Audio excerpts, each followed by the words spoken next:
It's time for MacBreak Weekly. Andy, Rene, and Alex, they're all in studio. Lots to talk about, a lot of rumors flying about iPhone 10 sales dropping. We'll put a kibosh on that one. The new iMacs, the new iMac Pros, the new iPads. We'll put the kibosh on that one too. But there is something happening to macOS server. We've got the details and a solution all coming up next on MacBreak Weekly. Netcasts you love. From people you trust. This is Twit. Bandwidth for MacBreak Weekly is provided by CacheFly at CACHEFLY.com. This is MacBreak Weekly, episode 595, recorded Tuesday, January 30th, 2018. King A and Queen B. MacBreak Weekly is brought to you by Rocket Mortgage from Quicken Loans. Home plays a big role in your life. That's why Quicken Loans created Rocket Mortgage. It lets you apply simply and understand the entire mortgage process fully so you can be confident you're getting the right mortgage for you. Get started at rocketmortgage.com/MacBreak. And by IT Pro TV, the fun and entertaining way to sharpen your IT skills. Visit itpro.tv/MacBreak and use a code MacBreak30 to get a free 7-day trial and 30% off a monthly membership for the lifetime of your active subscription. Time for MacBreak Weekly, the show where we cover the latest news from Apple. Rene Ritchie is in an undisclosed location somewhere near here. I tried to get the studio, Leo. I tried. I just couldn't make it in time. I didn't want to be late. We're about 2 hours, 2.5 hours away, so yeah, I understand that. What brings you to somewhere near here? I wanted to get away from the snow. I mean, it's so cold in Montreal. Yeah. Are you at the junction of Highway 280, 101, and 85? Kind of. So I'm so terrible at directions that I actually can honestly answer that. I have no idea what all these places are called. Yeah. Anyway, great to have you on from imore.com and the Vector podcast. We also have Alex Lindsay in studio today from the Pixel Core. Hello, hello. Back from his circumnavigation of the Matterhorn. We took a little, if you go to my Facebook page, I was up with Andy Abgotsman, who's the founder of Hazu, and he flies helicopters. And so he was kind enough to take me for a And this wasn't for work or anything. No. We were just having fun. When so Lisa we were saw flying around, I was like, well, we're up here. And we were talking about it. I was like, do you think your phone will be able to work? And he's like, I think it will. Or, wait a minute. You streamed it via your cell phone? Yeah, we streamed it from Andy's cell phone because he's got a local connection. So there you go. When Lisa she thought, oh, I'm jealous. He's at Disneyland. And then she realized, well, it's the actual Matterhorn. Holy cow. There it is. That's it. That's what it looks like at Disneyland, too, oddly enough. It looks like that at Disneyland, but it's oddly enough, I've been to both, and this one's a lot larger. just and there's no Yetis inside. And this is an R-22. It is a tiny helicopter, so it's like you're in a bubble in the sky. So it was pretty nifty, and I was kind of surprised at how good the streaming quality was. Looks like Colleen was a big part of your stream. It was the middle of the night. So Colleen tends to be working in the middle of the night. So I think she just happened to see. We were just going back and forth. That's it. Beautiful. Because I was answering questions live. Oh, that's so much fun. That's so much fun. And there wasn't that many people watching. So joke about you being Tony Stark, but you really are. Yeah. Yeah. He's up in his helicopter circumnavigating the Matterhorn. Oh, yeah. Just an ordinary day. Also with us, Andy Anatko in his new studio. Hello, Andrew. Hello. I got to say that I saw those pictures on Instagram, and 10% I thought there was a chance that you had a gig like in the area, and you're having such problems streaming that you were just looking around and said, if we could somehow put a Wi-Fi repeater on the top of that, right, all of our problems would be solved. Well, part of it was we have tried. Aerial streaming has been something that we played with a little bit, and we have not kicked it. We haven't been able to figure it out on a jet. So, so the helicopter was actually dramatically easier. Lower altitude, we were only at 9,000 or 10,000 feet instead of 30. But anyway, so I was excited. There's my shot. Is this an iPhone 10? What are you shooting? That is an iPhone 10. Nice. Yep. And the streaks you see there, I think, are actually. Oh no, those are clouds. At first, I thought they were reflections on the. No, I think that's actually wow. There's some reflections. That's flying. That's driving up or flying up the valley towards the Matterhorn. Yeah, Zermatt. Somebody says. I got to tell you, we were flying Air Zermatt. There's the question there. I haven't responded to that one yet, but.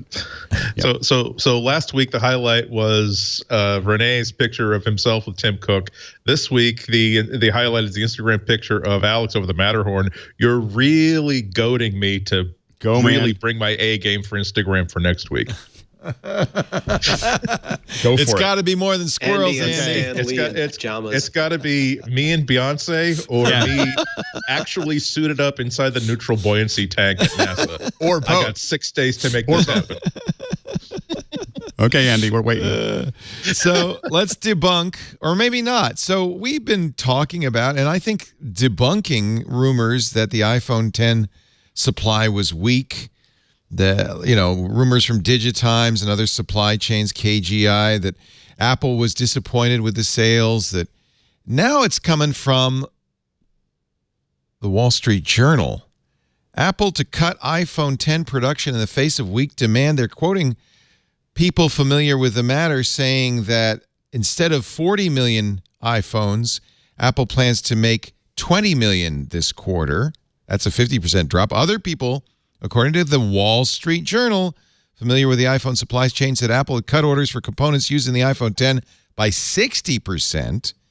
Now, Thursday, Apple's going to tell us how many iPhones they've sold.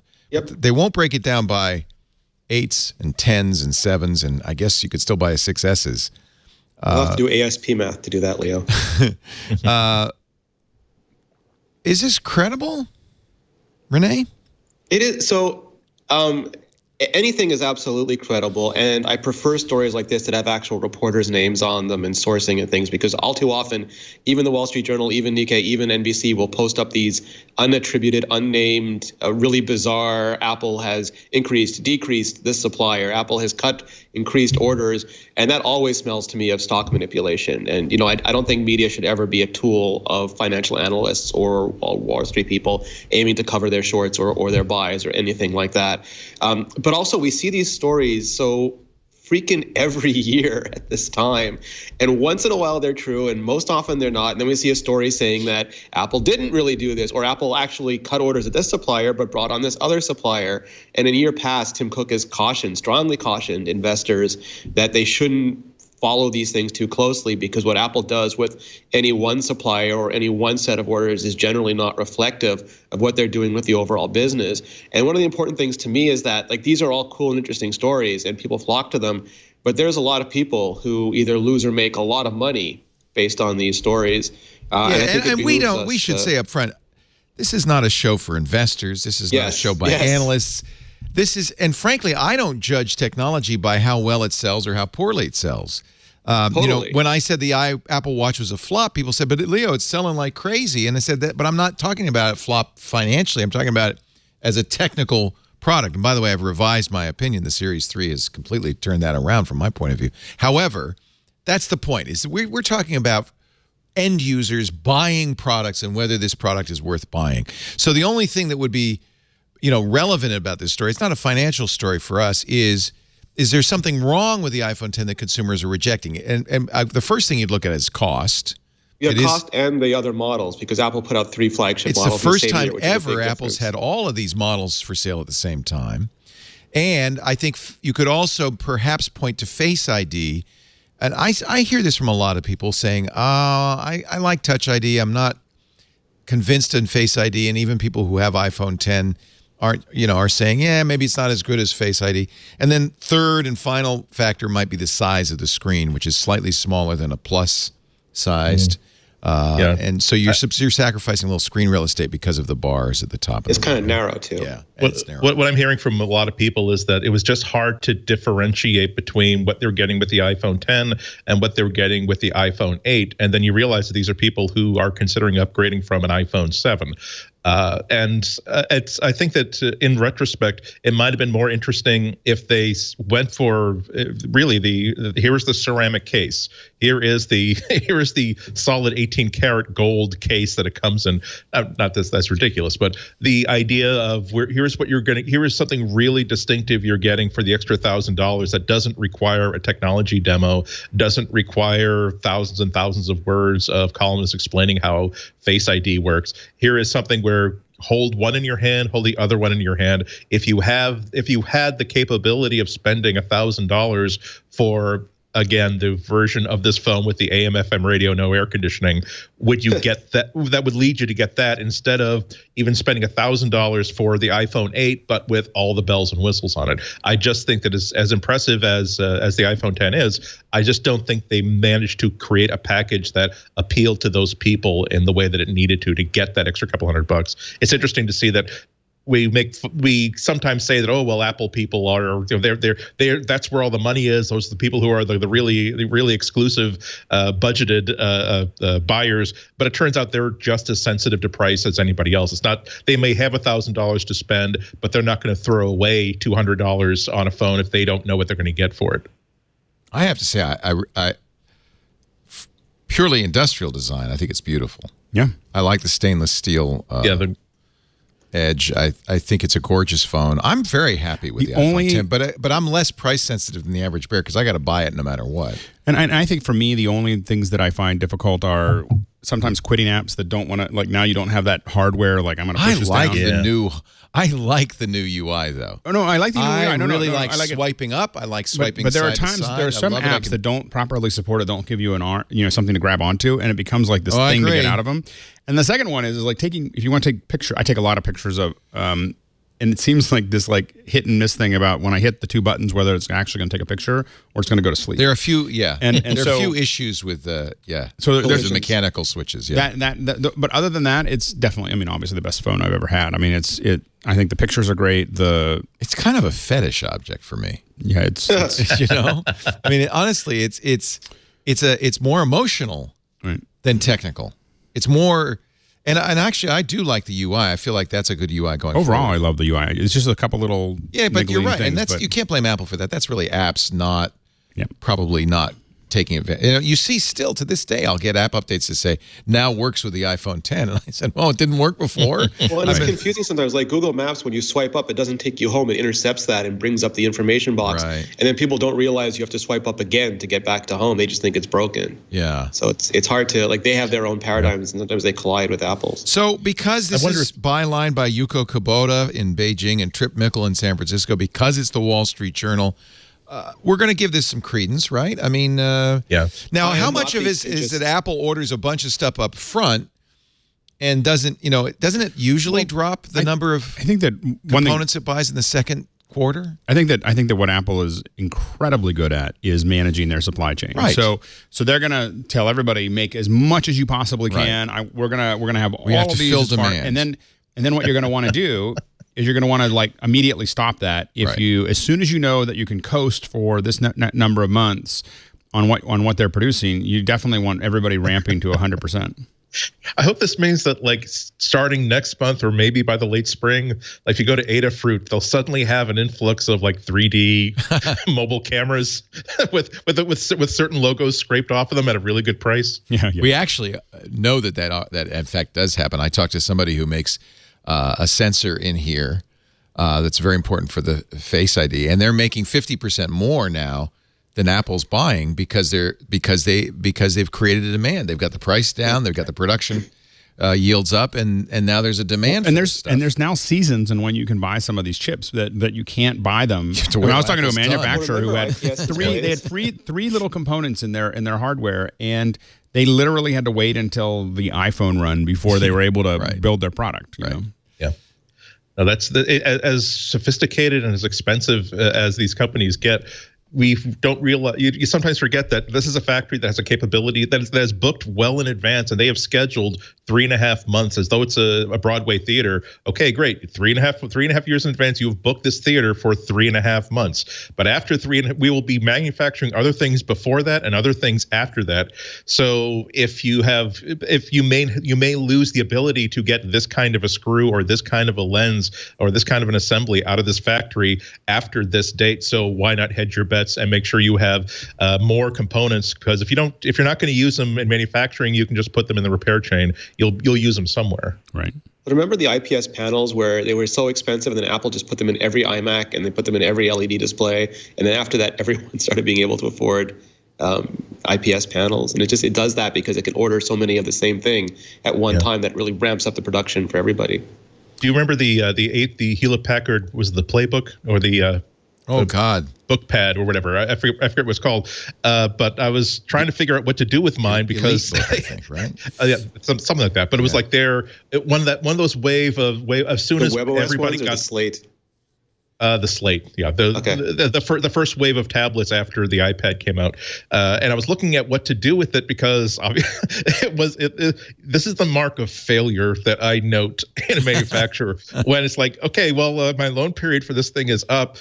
Do you want it back? And then they do a calculation where it'll cost them $24 to ship it back. Said, we don't want it back. Just keep that. Yeah, you always know that is a sign, isn't it? but the funny thing is, so I was looking for something to do with it because now I'm going through all the stuff that I have, and I discovered that it was using almost the exact same IPS panel as was in the original iPad. I know that because you can pop it out and buy on eBay like a $30 board that will use this component and give it an HDMI port and all this other cool stuff, so you can actually make some use out of it.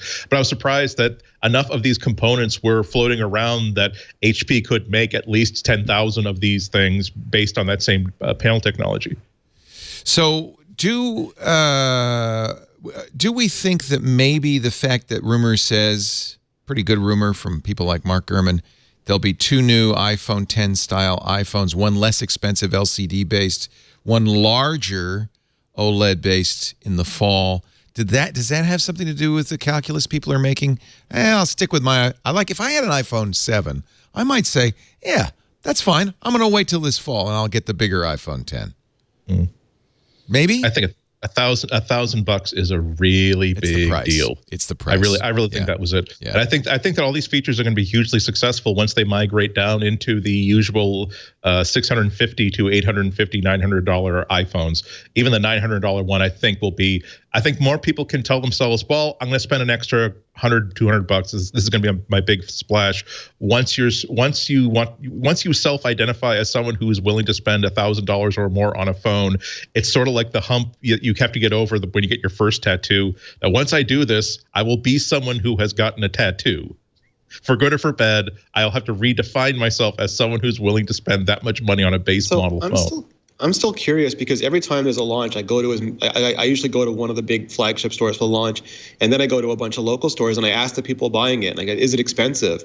And resoundingly, this time the answer I got was, well, it's $1,000. I don't know. It was $28 for the last one. It's $32 a month for this one. I figured, what the hell? It's $4. And I still think that even though there's no contracts, they have gone to great lengths, and Apple and the carriers and every phone vendor has gone to great lengths to make the actual price of the product as invisible as possible to buyers. So for them, it really just is a matter of how much is my leasing agreement. And they don't even think about it as a leasing agreement anymore. It's like, how much is my whatever I'm paying T-Mobile bill every month? And if it's $3 or $4 one way or another, $5 one way or another, they don't seem that pressured by it anymore.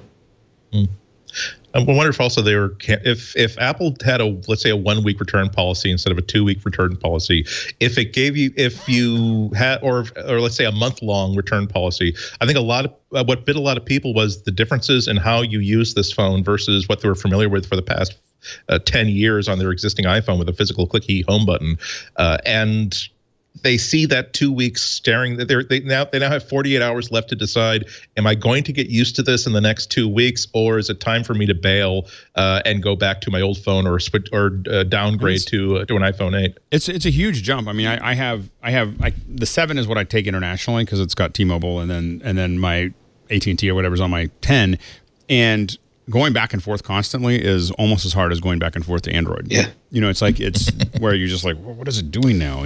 So It's the control center. I get confused every time. to be fair and balanced, we should also mention Apple Insider kind of did a little deeper dig on these claims and basically says the Journal got it wrong. They've talked to a lot of people who say that orders are up, that supply is up, more people, in other words, it doesn't seem like there is a cut. So we just don't know. I mean, that's the problem. every year. It does happen every year. Seriously, it is every year. Yeah. Is it not true every year, or is it this is just business as usual? What is the deal? And the thing is that like the Wall Street Journal, Nikkei, CNBC, they have all gotten it wrong. They've gotten it right sometimes too, but they've gotten it wrong often enough that you can't just depend on them because that's the name on the publication. And some of those reporters, just based on what we know about Apple, have gotten it so wrong so often that you can't depend on it based on the reporter name either. So the only thing I can suggest to people is, and actually someone on Twitter applied this to me. He goes, I'm a stock trader, and legitimately, this stock should only move when their earnings are reported or events are held and new products are disclosed. But Wall Street doesn't make any money that way. So every other day is a battle for rumor, speculation, innuendo in order to move the stock and make money. And I could be wrong, but I believe that the iPhone 10 was still the best-selling phone on the Christmas season at the price point that it was. I believe that was the stat that went by. Market. Yeah. So also, if they sold 20 million phones, for heaven's sakes, that's a success on almost any balance sheet. 29 million phones, according to Canalys. Of course, that's not a number from Apple. That's its estimate in Q4 2017, calendar fourth quarter 2017. 29 million units. So there were 29 million people willing to pay $1,000 or more. Most of the other companies are, other than Samsung, no one's seen those kind of numbers, right? Yeah.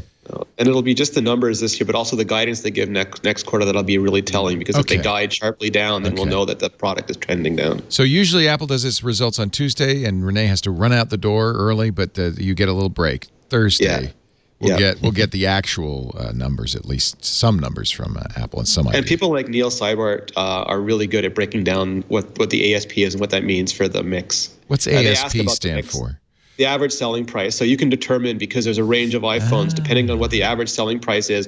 If the average selling price is high, it's an indicator that there's some more expensive iPhones that are selling. If the average selling price is low, it's an indicator that the less expensive ones were selling. And it can change. Like previously, the ASP for iPads was low because there were so many iPad minis, but then the iPad mini sort of fell out of favor. And when the iPad Pro came out, it went up. And we saw with iPhone 7 that Apple had unusually strong demand for the Plus model, which is more expensive.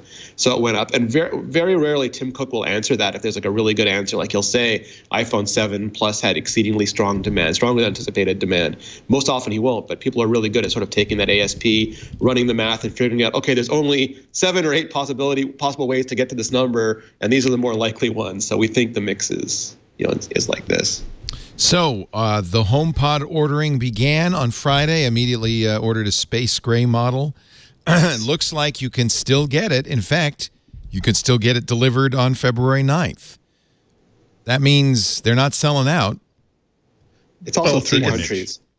Yeah, and it's also the first edition of something where Apple really gets going is when you get someone who loves their iPhone, they want the next one. They love their iPad, they want the next one. Right now, it's just a speaker. And it's not like this was November where people are going to say, "Hey, what the hell? I'm already $5,000 in debt for Christmas shopping. What's $349 more?" Or I'm going to buy it for someone who doesn't know what it is right now. And I'm sure that this really is something where the first week of reviews is going to be very, very telling about how people. I want to actually see how the wait list shapes up after the first wave of reviews. It's a device that I've been reading thanks to Rene and Serenity and other people who've had a chance to actually listen to it. It's really hitting me that this is not a device that really impresses when you look at the specs, when you look at a table of what it can do. This is something where you have to listen to it before you decide whether it's good for you or not. And that's going to be something it's going to require a lot of YouTube videos of people. With their caps like this, dude, I can't believe the sound out of this. I'm just throwing away my time window speakers because it's so awesome. Woo! Oh, then Andy Ben's in a HomePod. One thing to remember about the quantity, the supply of HomePods is that Apple was expecting to launch this back last year, and the hardware didn't change. And they were expecting to ramp up to more countries. So they've had extra months to just produce these things. So the supply likely far exceeds what Apple would have had on hand if they had launched this last year. Right. And they're only launching it in 3 countries now, which may not make a significant dent in the supply they had for what should have been a bigger rollout by now. Are they launching prematurely even this launch because AirPlay 2 is not ready? There's no stereo pairing. There's no multi-room sound. It feels like it's still, and that may also be suppressing sales. People might be waiting to see when they do add those features. I think Apple didn't do a really good, based on the amount and repetitiveness of the questions that I've been getting, nobody seems to know how it works with an Apple TV. Nobody seems to know how. How does it work with an Apple TV? Is it related to the Apple TV somehow? It will do Apple Music and iCloud Music Library natively. So anything that you've put on Apple Music or iTunes Match will just play, and you'll have full Siri control. Everything else is AirPlay. So in Apple TV, you can choose it as an AirPlay target and say play through the HomePod. On your iPhone, you could say I have Spotify, play Spotify over AirPlay to the HomePod. You can do all those things, and it'll just ingest that, do its computational audio magic, and just fill the room with this 3D sound that it's really, really good at. And if people who say that Apple doesn't know speakers have really not paid attention to what's happening with iPhone and iPad speakers lately, because Apple has significantly upped their speaker game recently. And Serenity got a chance to listen to it against Google Home and Sonos One, and there was a great Reddit thread, the Reddit audiophile forum. One of their contributors got a chance to listen to it, and it is just. Even me, terrible listening. I have Sonos. I love Sonos. Sonos always sounded great to me. The minute I heard the AirPod, I'm like, I've been listening to Muddy Audio for years. Interesting. Well, I will. Mine comes February 9th. What we'll do on February 10th on the new screensavers, we'll have a Sonos One. We'll have a Google Home Max. We'll have the AirPod. I'll bring in the Sonos Play 5 too. We actually have plenty here. I don't have to bring it in, but I'll bring in the expensive Sonos. And we'll do a listening test. I think that's a good idea. We'll just get a bunch of people, not just me, but a bunch of people, and say, well, we'll have them face that way and play the same song through all 4, try to get the volumes the same, and see. Well, that's the best way to do that, right, I think. I think then you get them all talking to each other, and you could have This Week in Intelligent Assistance. Well, Siri is quite limited because of the. And Leo, have them move around the room, because that's one of the cool things too. Because you want them to see how it sounds all through the different areas of the room. Is it now? They mentioned beamforming. They've got those 7 tweeters along the bottom, all the way around, so that it could aim in any direction. But is it? I understand that it'll sense what it's getting because it has microphones too from its position in the room. But is it smart enough to aim at I mean, if you move around, is it going to change for you? It should understand the room. I don't think it changes. It's not going to change for you because it doesn't know where you are. No, well, it can probably it understands reflections and echoes and things like that, but it really wants to fill the room with a 3D environment. So if it's close to a wall, it'll bounce off that wall. If it's in the middle of the room, it'll project out through the room. It'll modulate based on its position, but it really wants you, as you move through the room, to get a good sound and to have almost no dead spots. Like I couldn't find one. Dalrymple and I moved all around trying to find one. This is a terrible room for audio, so this will be the greatest place to do it. We'll get a bunch of people. We'll put blindfolds on them. Jerry, make notes. This is what we're going to be doing in a week. We'll put blindfolds on them. We'll have them face away from the speakers. We'll play all 5 speakers. We'll have them wander the room looking for dead spots. And if there is a room with dead spots, it's this room. There are plenty of places. One other thing that I should point out is that people got super angry when people who heard the HomePod said that it sounded really good compared to other speakers. But in general, those other things aren't primarily speakers. If you got like $1,000 pair of speakers, or really that's what I want to hear. We could do that. We could get some B&Os in here. Yeah, like Amazon Echo is like $100 commodity speaker. Of course, a $350 speaker is going to sound better. That's not like rocket science. Yeah. I want to hear, like, Apple's aspiration is that this is the next generation of audio. It sounds way better than a $350 speaker. So I want to hear it compared to like people who are really good at audio, putting it up against a $1,000 stereo system, a $1,500 stereo system, to see really how. There's no way it's There's no way it's going to compete against a speaker that's 10 times bigger. I'm more fascinated by what someone who is not an expert is going to react to this. I think that this is such an interesting example of I think that oftentimes, especially with stereos, have you ever taken a walk down memory lane and taken a look at like stereo ads from the 70s and 80s, and it's all like graphs and spectrograms because the way you sell these things is you make sure people know how good this graph is and how good this table is, and you put on the front plate all of Adobe AX1 441.8, not 0.47, and that's inscribed right into the thing. You try to convince somebody that in a $80,000 listening room, which you certainly do not have as a reader of Popular Mechanics, this is the best sounding one. It's really going to be great to hear. I'm just going to take this $350 thing, which is something that most people who are interested in better sound can afford, plop it in the middle of whatever room people hang out with to listen to music in, and see how good it sounds in that space. And I'm going to be interested. I will be interested in the first person who has access to one of those $60,000 listening rooms. I was actually in preparation. I've been actually looking at YouTube videos of super high-end like stereo setups, and they're incredible. But that's going to be interesting. But I want to see what people's reaction is when they've been going from whatever 5, 6, 7-year-old stereo system they've spent maybe $1,000 or $500 for. What happens when you put this Casaba melon-sized thing just wherever is the most convenient place for it to go, and then see how it works? That's as Rene and other people have been saying. If it's not necessarily the greatest speaker system in the world, but it's the greatest at making the best use of whatever random room you're in. And again, I moved to a building that was built in 1911 and used to be a high school. Wow. And you cannot believe the contours of this office I'm in right now.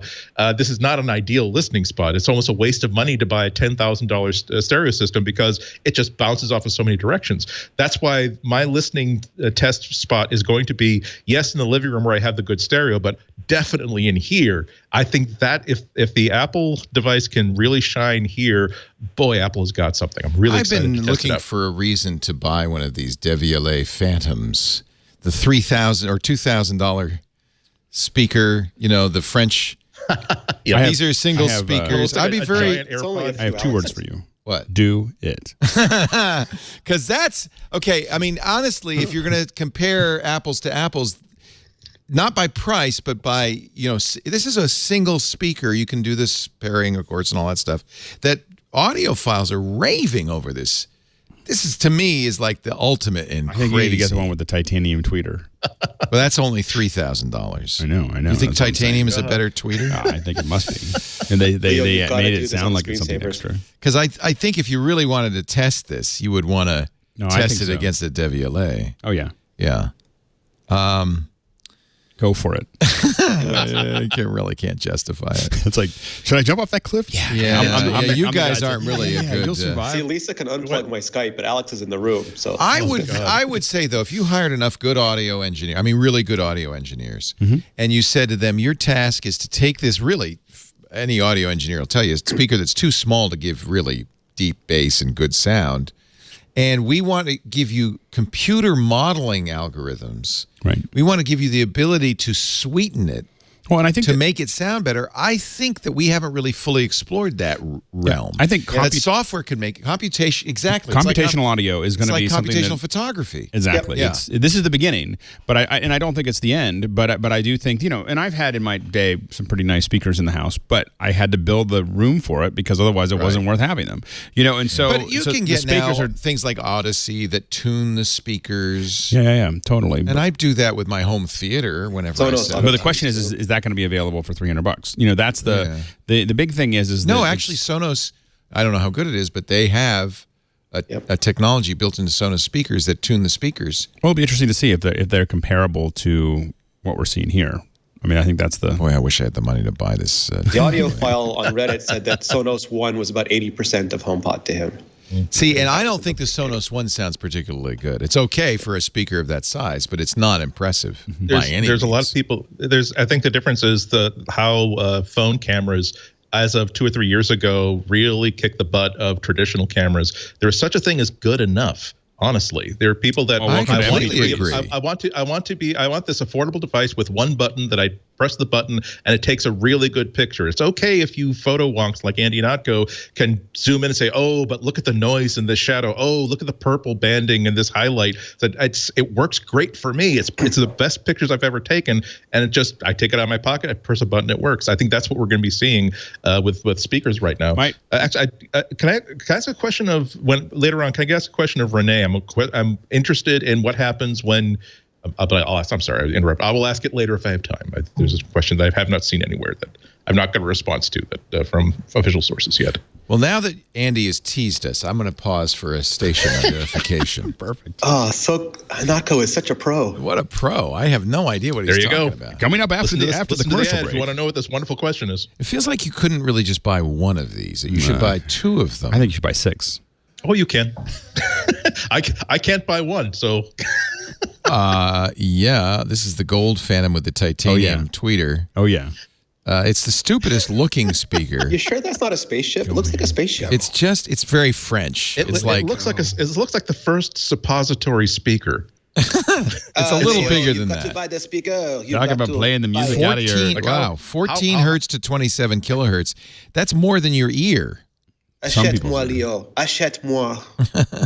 Achète. Your cats will love it. Achète. Just remember when you look at it that Evian spelled backwards is naive. Well, oh God. See, I shouldn't be looking at sites like this. This is like, and then you have to buy their receiver or whatever this is. Of course. And then, and why, they show you the little one, but really the one you want. Yeah, it's the big one, 2,000 watts at 6 ohms. And here they are at the Palais Garnier.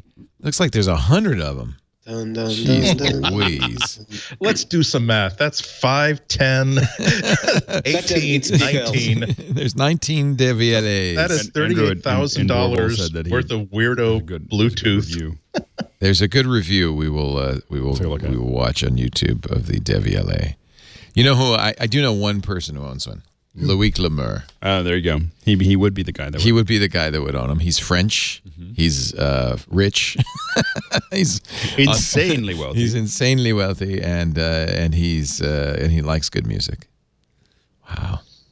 So it's that or the HomePod. I think the HomePod is going to win my money. Yeah. We'll do. But if I could find a DVLA just for the review, that would be kind of fun. You know why? Because if the blind testers said, it's good, but I like the HomePod better. It's the same guy who lends the Bugatti Chiron to Top Gear would lend Leo the speaker. Yes, we just come on over. Maybe I get Loic to bring his up. Our show today brought to you by Rocket Mortgage. I will need a Rocket Mortgage to buy the DVLA.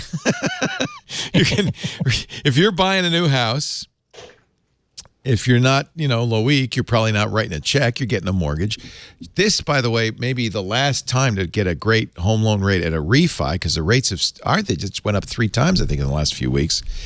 Now's the time to buy, to refi with Rocket Mortgage. Rocket Mortgage comes from Quicken Loans, the best home lender in the business. #1 in customer satisfaction, 8 years running now, according to J.D. Power. #1 in the U.S.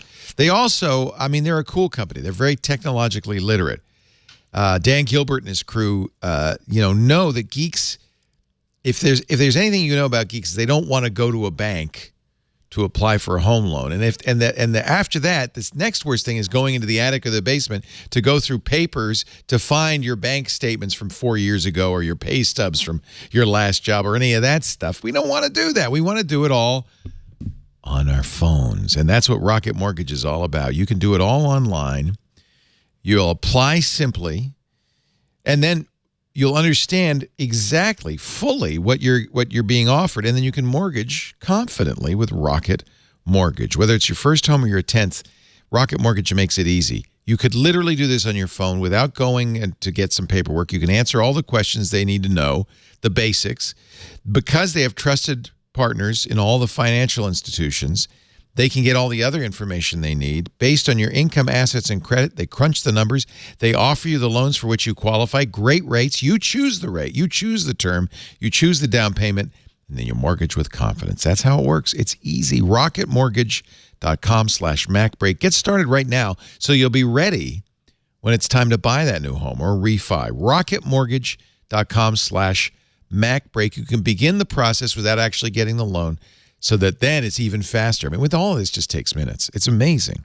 Equal housing lender licensed in all 50 states at MLSConsumerAccess.org, number 3030. RocketMortgage.com/MacBreak. We thank them so much for their support. There are some interesting other stories in the news. Mark Gurman uncharacteristically buried the lead in his story. He was talking about the brilliant work that Apple's doing with custom silicon. And by the way, a great article to read just because of that, right? Let me see if I can find it, because it's kind of funny. There it is. How Apple built a chip powerhouse to threaten Qualcomm and Intel. Scroll down a little bit too, Karsten, because it's just, this is on Bloomberg Technology. There's some great graphs. Is there a good way to graphics. listen to these? Yeah, I know what you mean. Who has time to read? But I make time. I have to. I know. I read the whole thing. I was just yeah, but the graphics are important on this because it shows you, what silicon. It's actually, there's a really nice timeline, which I like, that gives you an idea of when the various chips came out. Starting with the A4, their first system on a chip back in 2010, then moving through to A11, or 2011 with the A5, 5X, 6. Of course, we're currently up to the A11 Bionic in the iPhone 10, the A10X Fusion with the Motion coprocessors, which started in 2013. And now we've got those new W1 and W2 Bluetooth chips that are empowering both the AirPods and the Apple Watch. And, of course, the T1 and T2 chips that are in the new MacBooks, the T1 Mac coprocessor and the T2, which is in the iMac Pro. But what's funny is he buries deep within the story this line. The new iPad due to be released toward the end of the year. What? Wait a minute. What? Hold on. Wait a minute. This will probably also include the Apple Design Graphics Engine and AI chip. Was I missing something? Rene, had you heard about the new iPad due to be released toward the end of the year? 12 to 18 months. So it's like a new iPhone coming in September. It just depends on which event they have it ready for. Okay.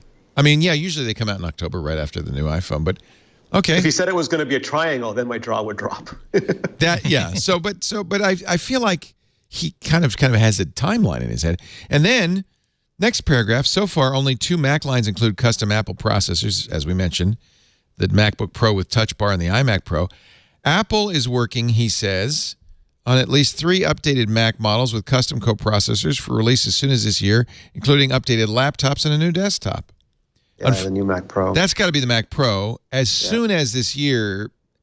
But I mean, I guess, so you're saying this is all just presumption based on history. Yeah, I think if he thought this was scoop-worthy, he would have spun out an article with that as a So he headline. doesn't have a source saying that. I'm sure he does, but those are sort of routine, expected updates. And if it was something like, Mark is really, really good at finding the thing that's super interesting about a story. Delivering the goods, yeah. Yeah. I think he buried the lead. But I think he's too good.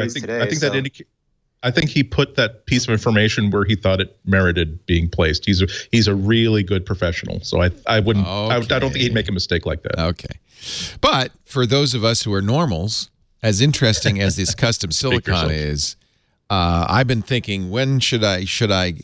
I love my 10.5-inch iPad Pro, but I wouldn't mind seeing something that had the iPhone 10 UI and Face ID. And I find myself so less pressured about the iPads as far as upgrading, because it's just I think a lot of people don't push them that hard, so you feel like Most you can keep on. Still the same. But there's people out there saying, should I get an iPad Pro or should I wait? And now you have something a little bit more concrete to wait for. Yes? No, I just always tell them, at least I always tell them, wait absolutely as long as you can. Look at when Apple released the last model and, feel out that timeline, because they release new iPads about every 18 months. Check that timeline. And then if you can't wait any longer, buy what you have and be happy with it, because there'll always be something new. I also am hoping that Apple will do new MacBooks, because I love the MacBook I guess the hope that we'll abandon the butterfly key is hopeless. Yeah, that's the big question. I mean, the new MacBooks, most years the new MacBooks follow Intel's chip line. And it's not just when Intel not announces this year, or has baby. the first chip, but it's when they have the specific chips that Apple uses are available. And sometimes that takes a lot longer than the initial announcement of that chip. This would be a And good pretty time to abandon the Intel platform and look at something else, if you ask me. For high level performance, like, I mean, we're stuck with those designs. And Intel's already done Cannon Lake and what is it, Coffee Lake, and those things are already done. So it's going to take a while to get past that. I think if we see the move to ARM chips, and ARM chips were affected by this too, but if we see the move to ARM chips, it'll be something like the MacBook line that gets it first. They said only on the Mac Pro, not this year, meaning 2017. And wouldn't you think that Right? They didn't say a year. I think they hate to give dates because they know that it's very hard to aim a year in the future and have that arrow land. So it's easier just to say the future. Then they can. Is give it you reasonable better. to think that it will be a new Mac Pro will be this year? Yeah, I mean it's reasonable. We'll get a highlight of it at WWDC, and then exactly. we'll ship at a minute to midnight on December 31st. I don't know about expecting a new Mac Pro to ship this year. I'd be shocked if they didn't at least show it off at WWDC. And I think we're 50-50 that after they show it off, it will be available for viewing on a rotating platform beneath 3 inches of carbon silicate that you cannot possibly get through. Right. It will some be a people are hoping that non-working Apple model. delays it until Meltdown is fixed, but that's years. That's not like a month. Yeah, exactly. Hey, speaking of which, Intel last week pulled back its firmware mitigations for Spectre, saying, oops, because the fixes were making some machines reboot spontaneously. They were really bad. Linus Torvalds, the creator of Linux, called them garbage. Yep. And Microsoft actually stopped pushing them out, and even companies even put out tools to remove the firmware fixes. Yep. Is Apple bit by any of this? No. So Apple did not rush to implement Intel's microcode, and I don't want to speak for them, but my guess is that they were probably thinking more like Linus than they were like Microsoft, that this stuff really needs to be vetted. So what Apple did is because the only known exploits right now for Spectre are JavaScript based through the browser, they patched WebKit and Safari to prevent those types of attacks while they could properly vet the microcode. And it turns out they don't have to vet this version of the microcode anymore. So really nice. They dodged a bullet Microsoft and its and OEMs did not dodge.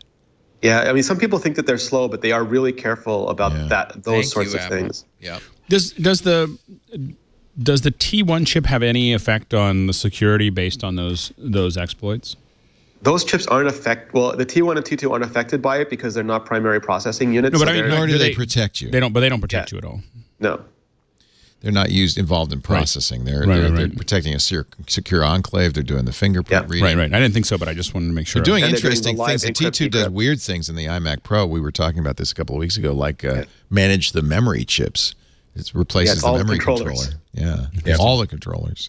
It's hard to overstate exactly how big a problem this is and how in detail the problem of mitigating this problem is going to be. I'm not surprised there was this kind of shakeup so soon after the revelation of the problem. I mean, I'm surprised that I think it's the sort of problem where you really have to get right on it and saying that and telling your customers that we're aware of the problem, we're aware of the serious of the problem, we're pushing out updates to try to start to fix the problem, but it's not going to be fixed for years. The thing that's frustrating is that Intel seems to have known about this for a long time. In fact, warned 2 of its Chinese OEMs months before it warned anybody in the United States. Lenovo and somebody else were told about these problems. What was it, in June? That's when they found out about it, right? Yeah, and the government was not informed at all. And it's just... and because Intel has actually, in all likelihood, had more than a year to work on these fixes, the fact that they rushed non-functioning fixes out so quickly... all of this does not reflect well at all on Intel. No. It's just terrible. And as part of that, and their initial press releases were bad too. Yes, they blamed. I mean, it's very sad, to be honest. It's just terrible. Okay. I got another one for you. This is Ina Fried's scoop. Yes. In Axios, she says that Craig Federighi had a special employees meeting earlier this month where he announced a new plan for iOS, and then he and some top lieutenants whisked off to a company offsite. They've shaken up, apparently, according to Ina, their plans for iOS for 2018. They're going to focus on reliability and performance and less so on new features or even adding features to core apps like Mail. Yep. I think that's great. Yeah. They've done this before. They did it with High Sierra. They did it with Snow Leopard. So yes and no. So the Snow Leopard and High Sierra were marketing spins on no user-facing features. So it's like, we have Grand Central Dispatch and we have Exchange, but no one's going to care about those. So let's just say no new features. And High Sierra was similar. It had very few user-facing features, but they had incredibly deep foundational changes. Things like a new windowing server on High Sierra and the new file system, and those were fundamental changes. And both Snow Leopard and High Sierra were incredibly painful when they were first launched because of the deep changes, and they became much better through subsequent releases. Where this is like they're not going to make the foundational changes in iOS 12. They are only going to freeze the user-facing features, and that means that you'll have it's way better than Snow Leopard or High Sierra situation because you're not going to have the problems associated with architectural changes while they're busy fixing bugs in other systems. It also seems like they're going to be adding, without really talking about it, infrastructure that will pay off in great features a year and a half or 2 years from that release. Sometimes you really do have to do this. You have to pay a lot of money to have the wiring upgraded, to have the pipes upgraded. It's not sexy. It's not as cool as redoing a kitchen, but that means that you can redo the kitchen. You can put in a new bathroom. You can't do it until you get into the walls of the operating system. And as I'm increasingly convinced that Apple really does think that iOS is their entire future, not just an important part of their future, I really think this is going to prepare them for the next big leap. The first device that has iOS and a keyboard built into the same device and maybe a trackpad. I think you're going to see the foundations of this in this next release. But man, you got to wait a year for the new home screen now, Leo. Everyone who complained about bugs is going to complain. You have to wait another year for the new home screen. That's one of the things. They're not going to redo Springboard, huh? Yeah, but just imagine the cheers they would get if they just said, if the entire demo that Craig Federighi did was he long presses on the Stocks app, presses the X button, and it disappears. Imagine they would have to, people be throwing chairs. That's all they got to do. You can do that. Didn't they do that with the last version? They did do that. You can do that now. Yeah, you can do that.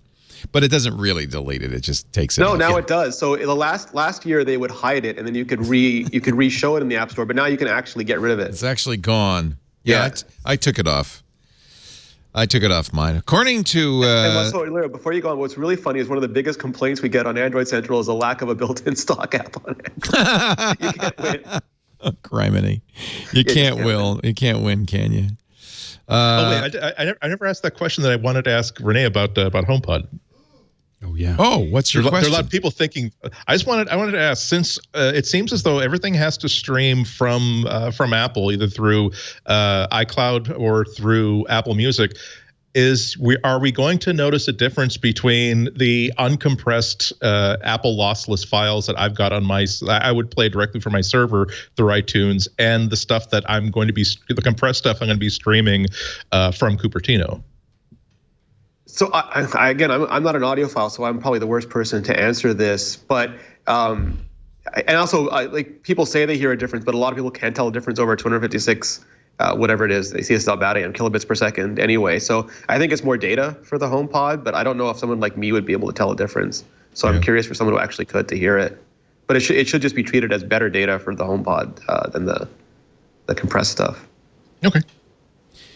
Another Mark Gurman scoop. He says Apple is, now I don't know how this relates to the next version of iOS or if this maybe now it's on the back burner. Oops. But Apple's apparently, according to Mark, going to redesign iBooks. They're going to take out the I, just call it books. They've hired an executive from Amazon to help. They're going to go hard after the digital book market. The app, which Gurman says is due to be released in the coming months, will have a simpler interface that better highlights books currently being read, a digital bookstore that's been redesigned, kind of like the App Store was redesigned. I don't think any of that will help. And there's a new Reading Now section. It's pretty hard to... There's two things that are super interesting here. One is that I think this will be timed exactly when the previous Justice Department order against Apple finishes, which was all the previous stuff about their... And so they could probably, again, do most favored nation clause. They can't do it the same way they did it before, but it'll give them an opportunity to sort of more forcefully re-enter the ebook market, which was completely shut down with that Amazon lawsuit a couple of years ago. But also, this is a separate team. Like the iOS team is Craig Federico's organization, and if memory serves, and I might be wrong about this, but I think Books is still under Eddie Q. So, I mean, work on that is probably different than work on iOS 12. You know, if you were going to make an argument to let Apple back into this market, you'd show this graph. Amazon has gained huge market share since the 2015 it's almost like they kind of knew this would happen if they managed to get their way. Jeez. From 74% of the ebook sales to 83%, Apple has dropped from 11% to 9%. B&N, yes, they're still around. Barnes & Noble, 8% to 4%. So Apple's really the only credible competition at this point for a monopoly in ebooks by Amazon. I think you could make an argument with the Department of Justice that maybe you should really let Apple I forget who said this, but there was a really canny statement where someone said, if what we need is books anywhere, like we have movies anywhere, so that you're allowed to take the books that you bought and have them authorized on any platform. And then that would stop the need to sue Apple or to sue Amazon. You could just buy your book where you wanted and read it the way you wanted. And because books probably won't go DRM free anytime soon. And until then, it's really going to be hard to get any wedge out of Amazon at all. I mean, I think that Apple's mistake here is not that they don't have a good store, not because they didn't compete well. It's because they're not forcing ebook makers to compete at a different level. So the issue is that, you know, books are gruel. Let's be clear. I mean, like, it is like this is a 1,000 years old technology that we just put into an electronic form. I mean, there is so much opportunity on an iPad to make it interactive, to add video, to add all these other things. And what Apple needs to do that is have a development platform that doesn't suck, which better is what than iBooks Creator. You were so excited when I was iBooks excited about the Creator possibility of iBooks Creator, and then it never developed. Like they never made it easy to really build those complex pieces. And here's the other thing: is they needed to spend what Apple should have done is spent $1 billion on creating content. You know, like let's show what can people be done. Like show people great things. And what the mistake that they made is they went to they went to Pearson and they went to all these guys to talk about textbooks, and these old companies just screwed them. They took the money and they ran and they created really crappy things, rather than when you look at almost any of these other launches, whether it's for Google or Facebook or whatever, they're spending hundreds of millions of dollars on seeding the idea so that people can see what's possible. You know, Robo Recall, which is probably the best example of 360 games. You know, that was paid for by Oculus. like it's not, that wasn't like a, you know, they and you get to see what's possible. And if Apple spent real money and real development and real training on iBooks, on iBook Author, and actually developed it into this incredible platform, and B, paid people to build the next generation of books, they could force Amazon and everybody else to compete where there's this new thing of books, the kind of books that my kids are going to probably end up wanting to use. And then, or you could go back to the 1,000-year-old technology, which is what ebooks really is right now. I couldn't agree more. Yeah, but you keep backing into the same problem of how are you going? Let's say they've got a development budget to make a really good 21st century of whatever book I'm working on, whether it's a textbook, nonfiction, whatever. How are you going to convince me to get into a locked-in platform with iBooks that requires a really expensive for the market reader in order to access, when I can simply hire really good web developers to create standalone facsimiles of what sites like the New York Times is doing for and Vox are doing for their content. It's what are you going to do to make it better than like the article they posted about celebrities and other people like buying Twitter followers. They really punched that article and enhanced it with not just doodads that make it more involving, but that really put a lot of the data across so much better than static text. So how are you going to make the claim that the minimum buy-in is going to be not any $100, $200 Chromebook, but you have to have at least a $300, $320 iPad in order to access this content? For 5 years, you pay the right people to build the, you underwrite their cost. You offset the thing to get people to do it. I mean, that's how. And then what happens is people now see a bar where if you're making, and Apple has the money to do this. And if Apple wants to take this market, that's the only way they're going to do it. They are not going to do it by making a better little widget that competes with Amazon. If they don't change what books are about, they're never going to compete in this market. They lost the initiative on that a long time ago. I'm not saying that they can compete, but I'm saying the only way that they're going to compete is if they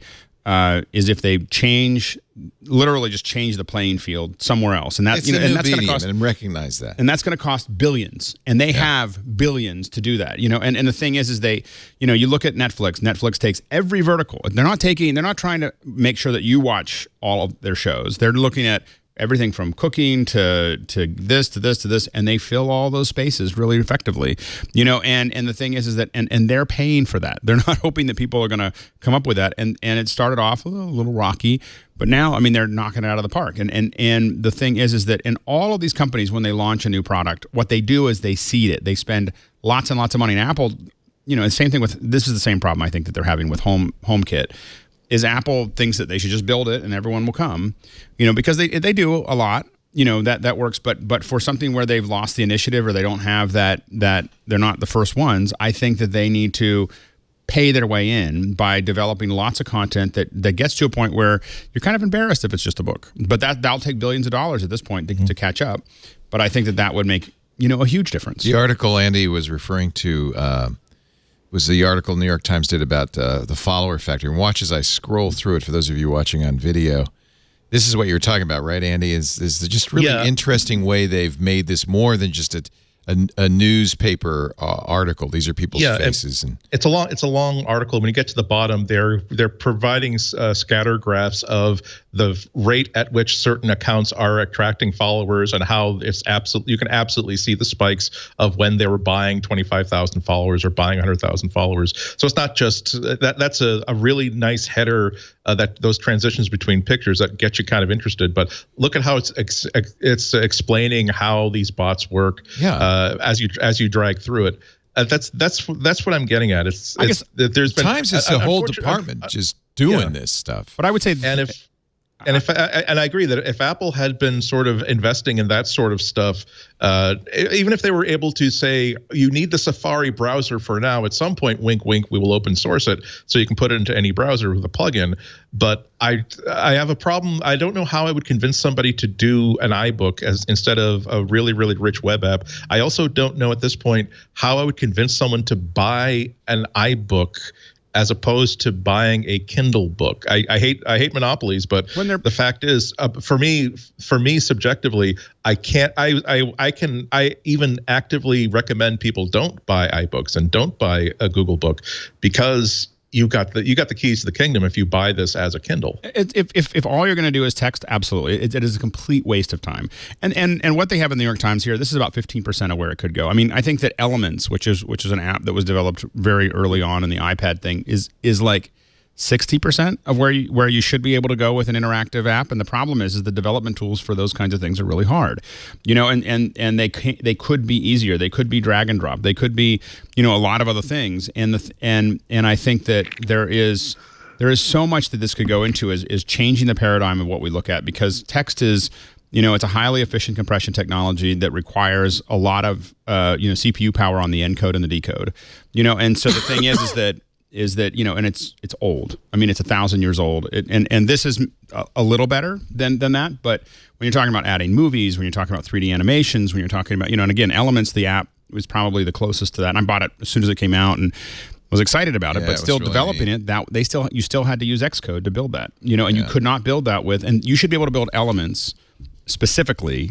as near drag and drop, on iBooks. What? With modern HyperCard.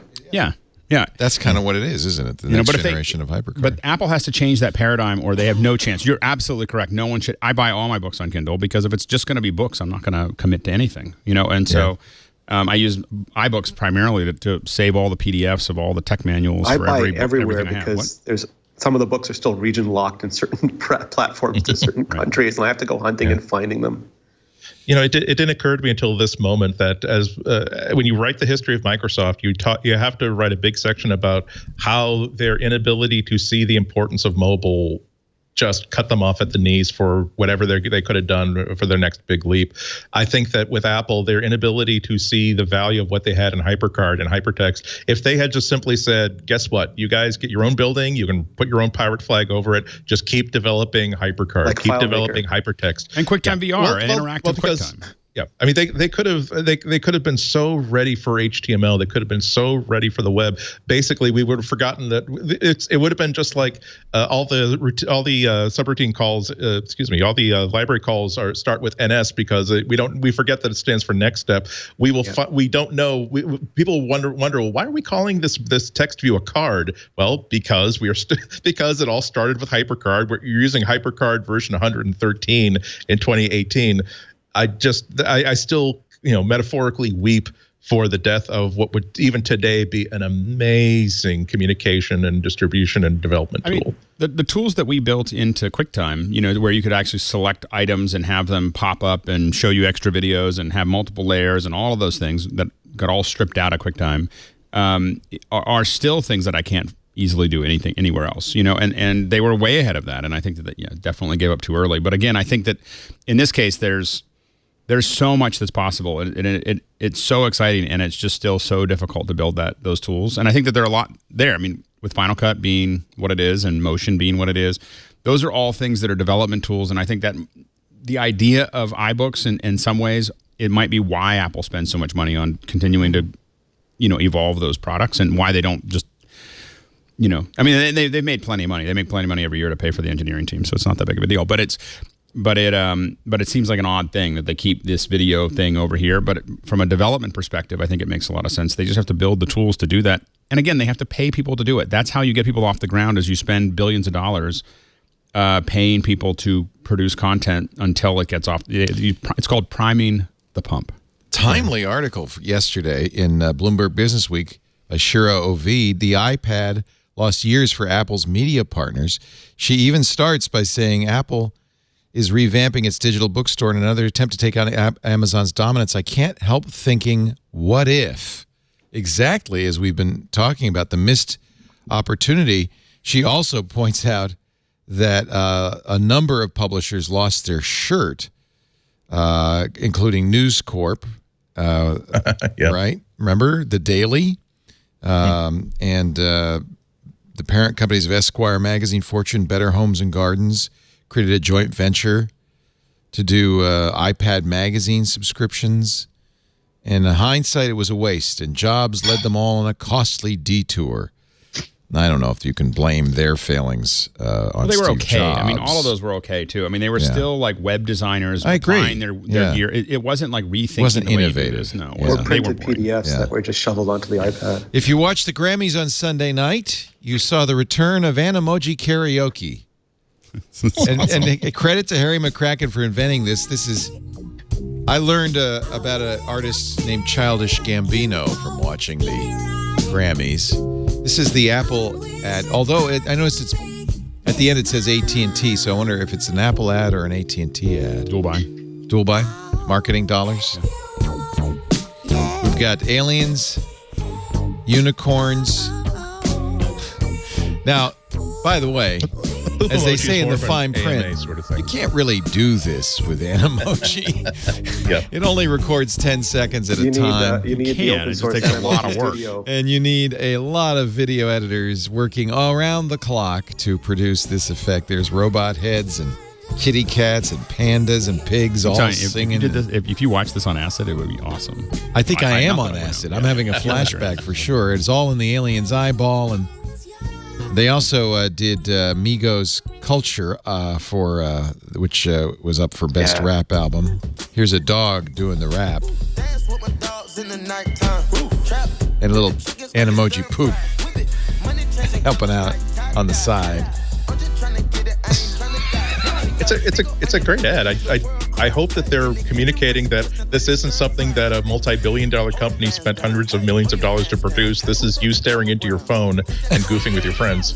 Well, Yeah, and come on, is anybody still using Animojis? Well, and I think They this will when the Lion comes out. The Lion and the Dragon are coming out. Is later. that really a selling point for the iPhone? But here's the thing: is It makes you if you only use it for you will definitely use it for the first week you have this phone. Yes, and then it will convince you of how awesome this Face ID thing is, and you will be so ready for whatever next. I agree that I think it's like on the Apple Watch, sending sketches to your friends and sending your heartbeats. It's something that locks you. It's something that makes sure you don't return it within 2 weeks because you are well invested into how cool the totality of the hardware is. I can tell you, my kids are very upset with my wife that she has a 10 instead. I mean, she doesn't have the newest phone because they can't do them and send them to me, which they would do constantly. Here are the 4 new Animoji that you were referring to, Mr. Rene Ritchie. There's the dragon, the bear, not a panda, but a brown bear, a skull. And I will be using the lion a lot. And Mufasa. What I don't understand is why Apple hasn't already, and why they didn't start doing. This is another example of iBooks, in my opinion, is they've got this great thing, and they're not tying it into when Star Wars was released. Why didn't we have a bunch of Star Wars characters? When when the next Avengers comes Google out, why don't we? By the way, Exactly. Well, why aren't we seeing tons of Animojis that are attached to all these different characters and tying, like, there should be new Animojis all the time that people are playing with, rather than and they should give us more than 10 seconds. This is Apple. We need a Nick Cage Animoji. Yeah, that'd first be good. $1 billion app, a Nick Cage Animoji. There you go. But this is Apple. They come up with stuff. I know. They throw it out there, lots of excitement, and then just let it. To show off ARKit's face detection, and it'd be really nice if they made it easy for developers to make, like they do sticker, and then Disney could release the Avengers, Animoji pack. Right, and let them do it, like stickers. Right. Because Apple just doesn't update fast enough for that. Snapchat's got filters all the time. Apple's still doing these monolithic updates, and it's really not fast enough for the web world, like for the people who use Instagram and Snapchat. But if they, stickers were okay. A lot of people don't use stickers anymore, but still, at least they allowed for much greater velocity than the built-in stuff. Here's something maybe you'll use more: business messaging in the next version of Messages.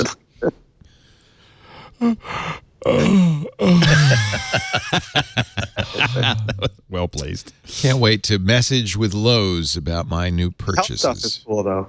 Which is the health records. So if your provider is part of the partnering project, you'll have access to all your health records inside the health app, which a lot of people are really excited about. That's incredible. There's a new industry independent platform for basically sort of an RSS for health records that could be used between devices, and the ability to simply have your health app simply collect information from your healthcare provider, saying here are your inoculations, here are your immunizations, here's what your allergies are. Yeah. Also, the results of your last blood work are back. Here is what your cholesterol was. Here's what your heart rate was. I do that with an app right now.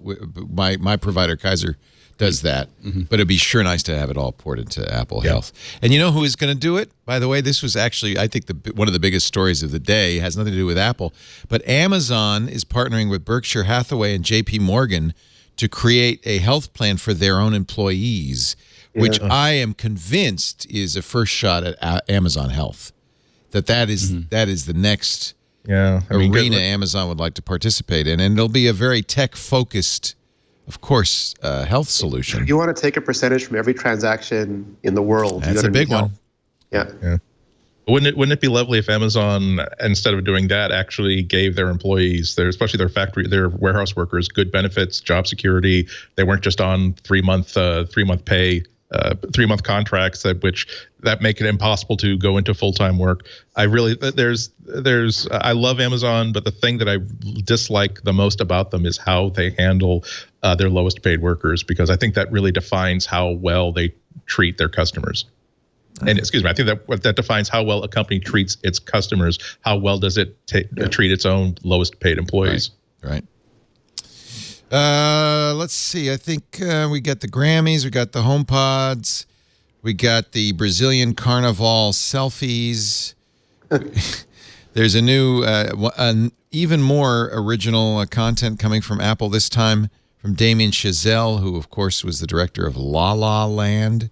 Variety says Chazelle will write and direct a new drama with the plot and other details being kept secret for the time. This is, again, for this whatever Apple plans to do with all this amazing. Is this going to be content. like Marvel, and at the end, all of these shows will team up for a miniseries where Jennifer Aniston fights Battlestar Galactica? No, I think that what happens when like you're the showrunner and your show's been doing okay, but you don't know how well it's going, and then they tell you that, oh, congratulations, your show is now being moved under the management team of the Apple TV. Like, oh, damn.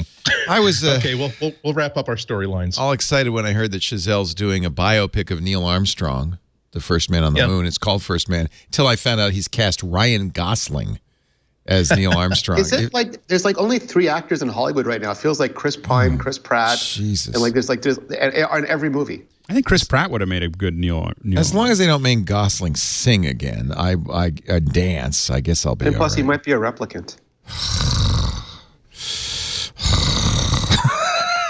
Such an opportunity. See him run through that wall. There's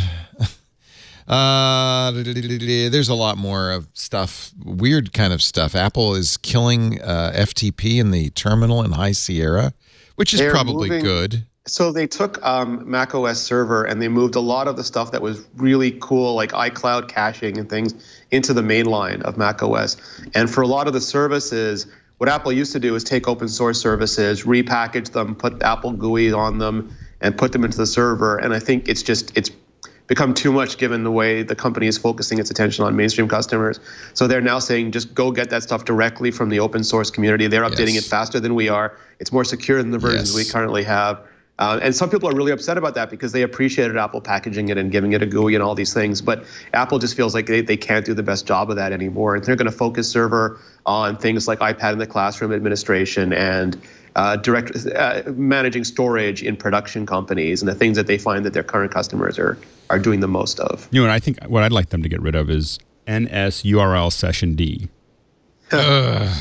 I don't even know what that is, but it's bad. I can tell. So it's all the background transfers that Apple does, you know, and when I'm on a plane flying back from London, let's say, maybe yesterday, and I can see that I'm getting 150 megs or 150 kilobytes per second coming down, but I can't actually check my email because when I look at what's actually happening, thank you, iStat menu, I can see that NS URL session D is using all of the bandwidth that I have. And it'd be nice for them to look at going, hey, by the way, if I'm on then you search it and you find out there's a whole bunch of people that are like that have low bandwidth connections and they're like, what is going on? And there's Apple, I really like if they're going to do like a bunch of fixes. I didn't even know what NS URL session D was until yesterday, but I was desperately trying to check email and just kill it. Every once in a while, even my iMac Pro gets like molasses. I bet you that's what it is. It's just kind of something running. It's moving. It's updates. It's iCloud. It's all those things are sitting inside of that. But there's got to be a place that they should have a switch. This is back to that battery thing. They should have a switch somewhere that says, "Now I want to turn this off for now." You know, here's the tech note. Prepare for changes to macOS server in spring 2018. Here's all the things they're killing, and it is a lot of stuff: DNS, DHCP. The mail stuff, the messages stuff, net install, VPN. Basically, there is no more. I actually really liked it that they built a wiki into macOS server. But here's the solution. It's called Homebrew. You have a BSD machine. Get to know your command line and install all this stuff. As Apple says, it's more up to date. It's being kept up to date by the developers. You don't need Apple to package it for you. Just get Homebrew. Yep. And you've got a package manager for macOS, and you can install everything, including I would guess most of those things. There'll be a few things that you won't be able to replace, but most of the stuff in here you can. All right, let's take a break and prepare your picks, my friends. My pick this week is IT Pro TV. If you want to get into the IT business, if you watch our shows, you're kind of obviously showing a predilection towards IT in your life. IT Pro TV is a great, fun, entertaining way to sharpen your IT skills, whether you're looking to get into IT. And to do that, often the certs are the key. Get those certifications to prove you've got the knowledge, get that entry-level job. But if you've already done all that and you're working in IT Pro TV is great for improving your skills, for broadening your abilities. You can stream their courses, their video. It's a lot like what we do. They have 5 studios. Shoot 125 hours a week. Each of their live classes has a chat room just like ours.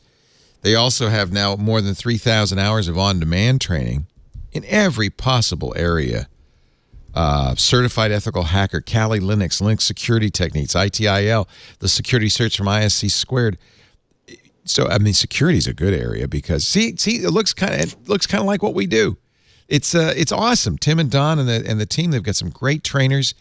They'll teach you so much about any area of IT. Here's what you do. Go to itpro.tv/MacBreak and check out their courses. You can stream them, of course, as we're doing right now in the browser, but also on a Chromecast.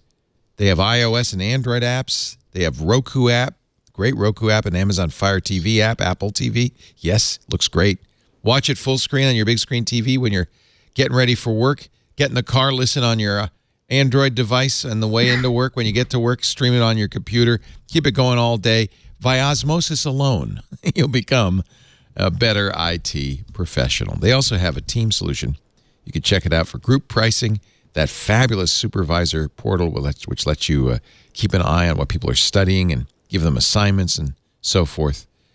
IT Pro TV now has 85,000 members. I know because I've met most of them. It feels like that whenever we do security now, whenever we do a show, people come in the studio. So often I hear from people who said, yep, got into IT through IT Pro TV. Friendly training, binge-worthy content, life-changing results. Visit itpro.tv/MacBreak. Use the code MacBreak30. You'll get a free 7-day trial when you sign up for an individual monthly membership. And, by the way, that monthly membership will be 30% off for the lifetime of your active subscription.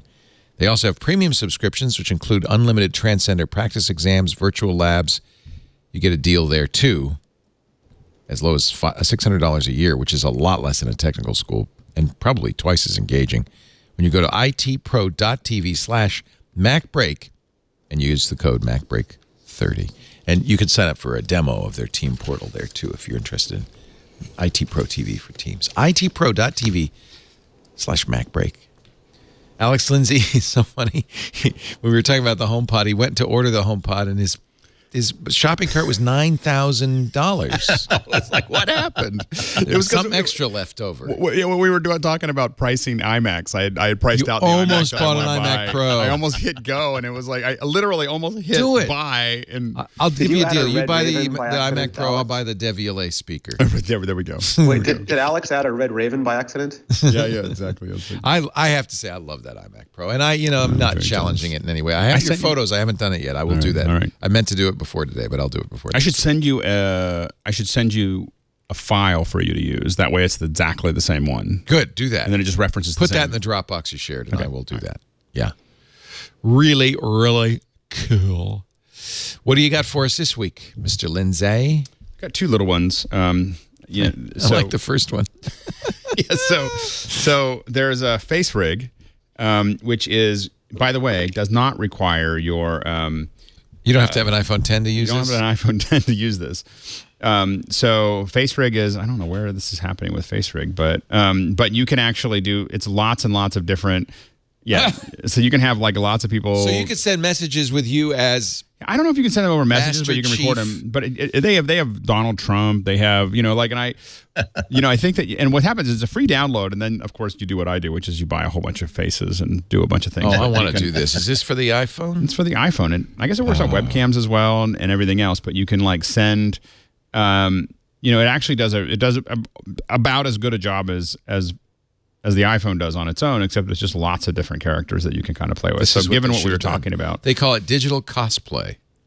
Yeah, and it's just there's so many things that you can kind of play around with there. And again, I look at it as when you look at some of the characters they have there, because they do some popular ones like Donald Trump and Hillary Clinton and I so on could do and so all my forth. impressions. You could do you could have a lot of back you can have a lot of fun with it, but you see the possibility of people creating eventually content for this that's, that you'd see on YouTube or Facebook or whatever, that is, utilizing some of these different pieces. And so it's a lot of fun.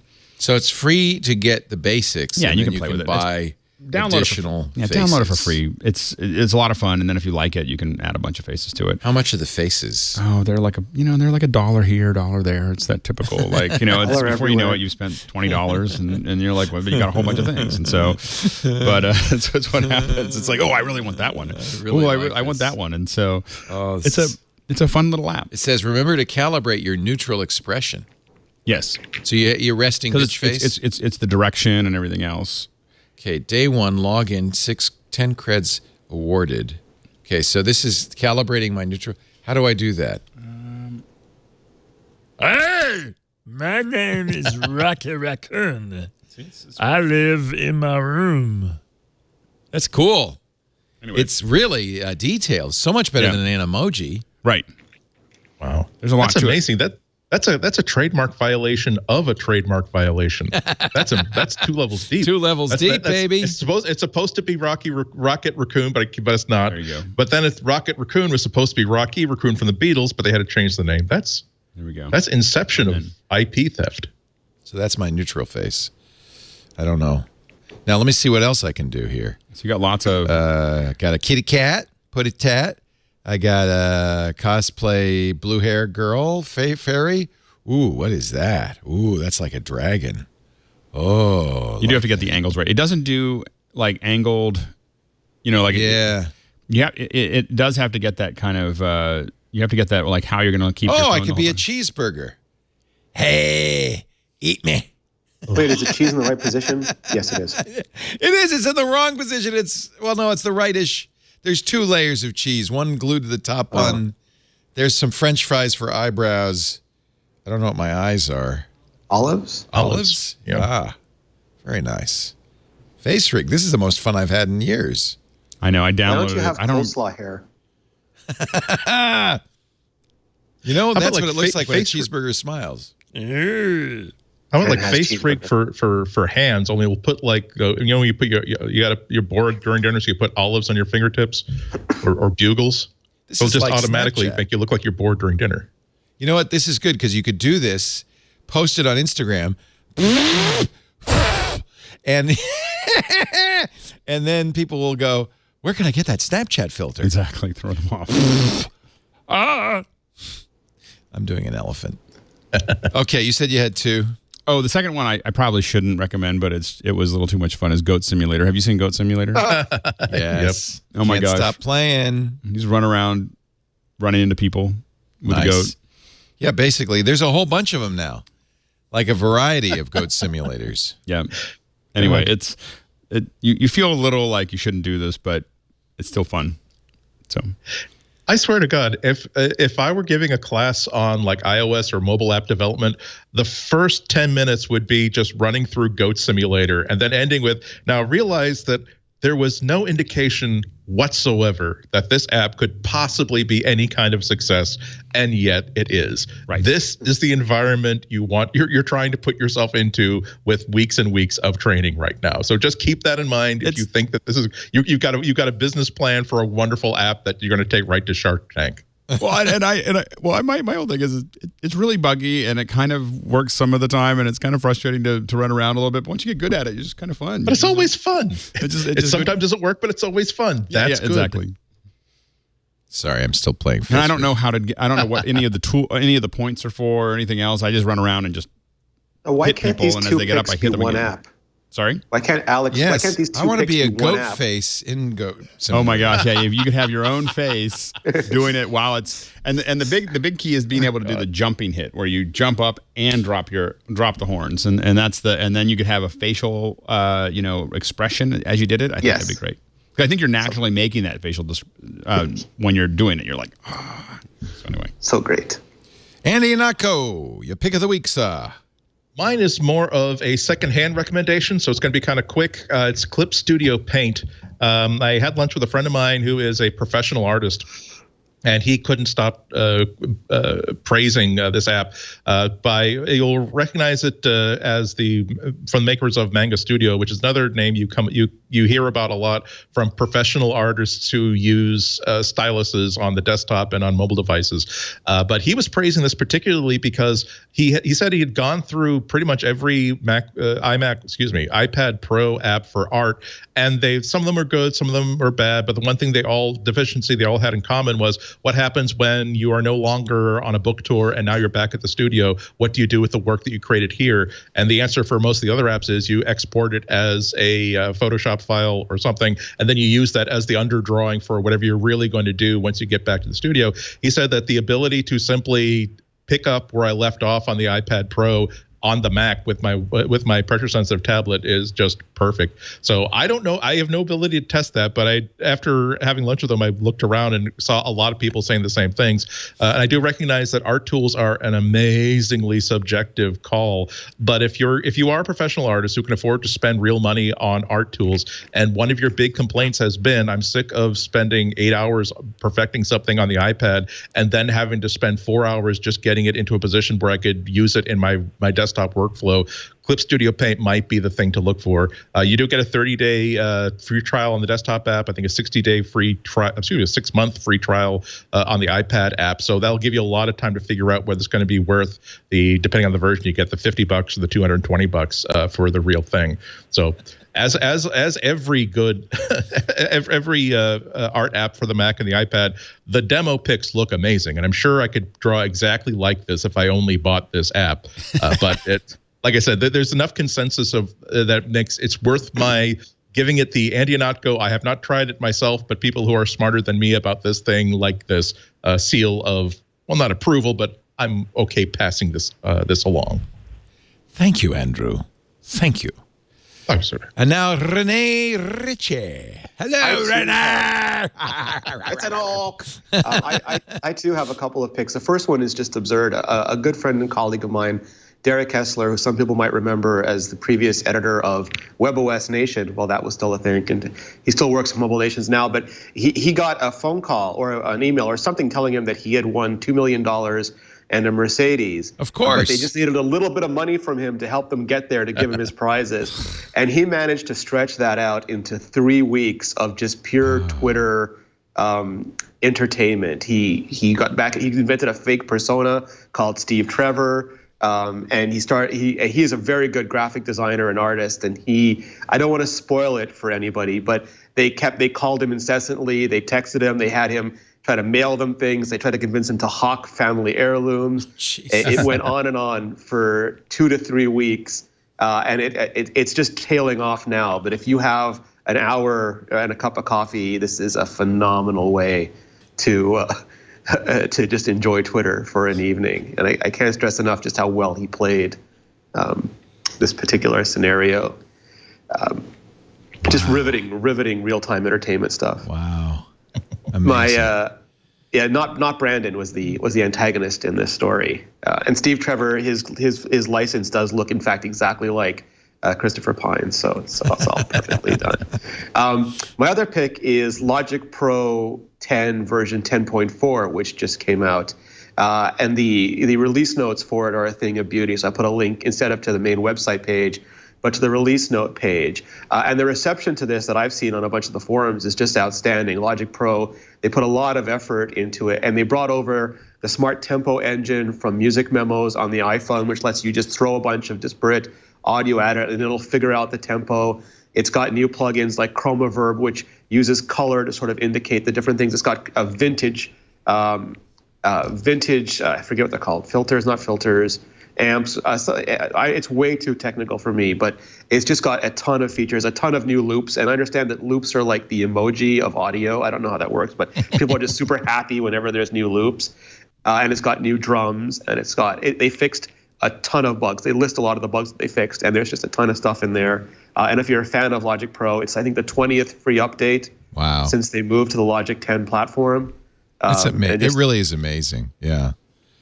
Yeah, nothing new for podcasters this time, sadly. I hope one day they'll do a podcast-specific release because we use it for all our podcast editing. But for people who are into just making music. There's a phenomenal amount of good new stuff in there. You know, I should probably try playing with Logic for my audio edit. I still do a lot of audio editing. I actually use a program that I was for a long time using Amadeus Pro. Okay. And I've actually switched to a simpler, inexpensive program. I don't know if you guys are familiar with it. I mean, but maybe I should called Twisted Wave. I'm wondering though, maybe I should try Logic. Maybe I need something. And on your iMac Pro, Leo, it really scales. Like they were doing demos with just hundreds and hundreds of filters. Yeah, see, I don't need that though, particularly. I mean, mostly it's just my single voice, and I'm cutting out breathing.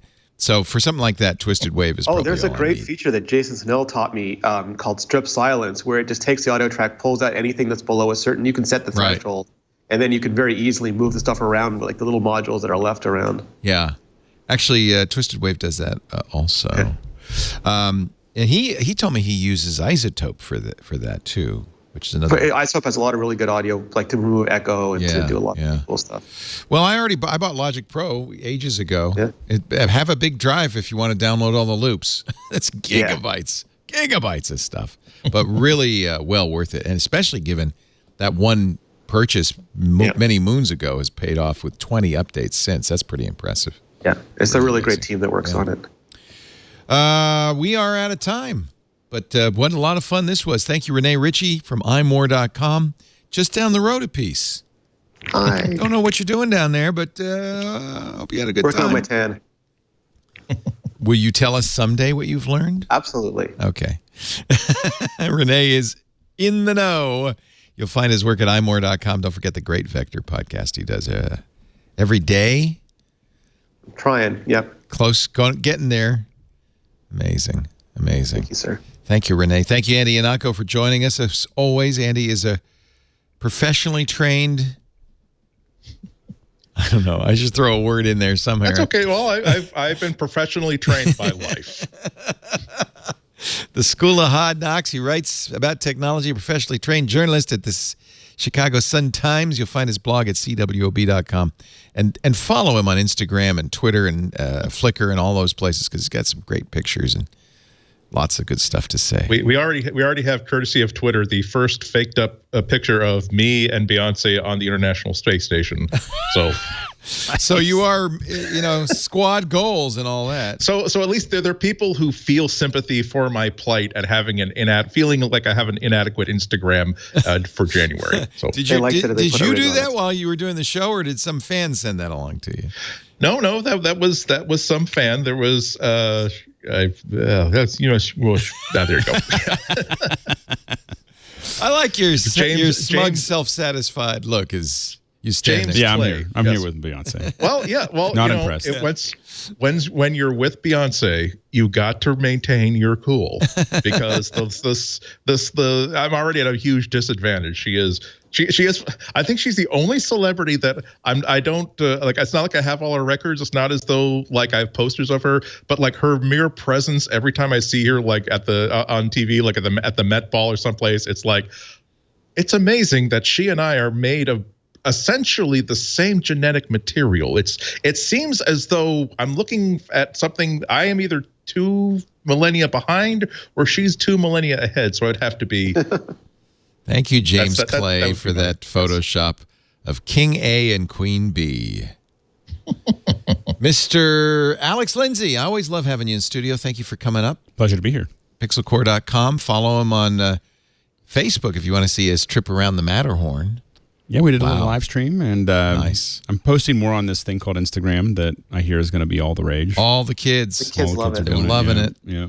So Instagram.com/ You always know I'm traveling. AB, what is it? Oh, I don't know. I think it's AB Lindsay. AB Lindsay. Or maybe No, it's Alex Lindsay. It's Alex The one thing I'm good at is when something new comes out, I immediately get my name. And then I go back to my regularly scheduled program. 59 posts and counting. And most of the 59 have been in the last couple months because when it was only taking square photos, I was like, I'm not going to do that. And then I lost track of it for a while. So I'm back. Oh, there's your nice Fiskars. I got a lot of critiques about my Fiskars that I didn't pick a good enough mall, but it worked quite well. What? Yeah, They don't know what they're talking about. Never argue with people who are complaining about your choice of X. They know more about X's and how to use them effectively. Exactly. Say yes, thank you for the advice. I know. All I knew is it was a lot nicer than what I grew up with. So Yes. I was like, it's pretty nice. It's heavy. I have my dad's axe that's like 30 or 40, 50 years old, which is a beautiful like axe with a leather wrapped handle. And I was using that for years until like I bought my first Fisker's axe. And they said, you know what? I love Dad's axe for what it is, but let's call that decorative from now on. Let's now use the one that makes me feel like I'm Bluto and Popeye. I'm splitting logs so well. Yeah, exactly. Thank you so much, everybody, for joining us. MacBreak Weekly takes to the airwaves Tuesdays, round about 11 a.m. Pacific, 2 p.m. Eastern, 1900 UTC, 1900 UTC. You can watch live at twit.tv/live. You can join us in the chat room. Be the kids in the back of the class at irc.twit.tv. If you can't be here in studio or watching live, by the way, if you want to be in studio, just email us, tickets@twit.tv. We'd love to have you.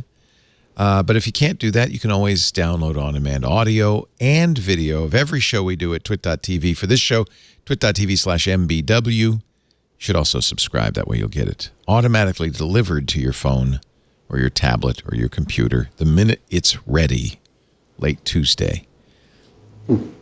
twit.tv/mbw. If you're at the website, can I ask one more favor? We're doing our annual survey of our audience. The audience survey helps us all year long better serve you and also help our advertisers understand what they're getting when they buy a Twit ad. We've shortened it a little bit this year. Should only take you 4 or 5 minutes. twit.tv/survey. And I am very grateful to those who have done it already. And if you would, help us out a little bit. Just let us know. If your particular situation is not suited by the answers, it's all multiple choice, that's okay. We're just trying to have a rough general idea. And don't answer anything that makes you feel uncomfortable. That's fine. And we promise your answers are private. We don't share your email address or your personal information with anybody, just in aggregate. Thanks for joining us. We'll see you next time. But now, my friends, time to get back to work because break time is over.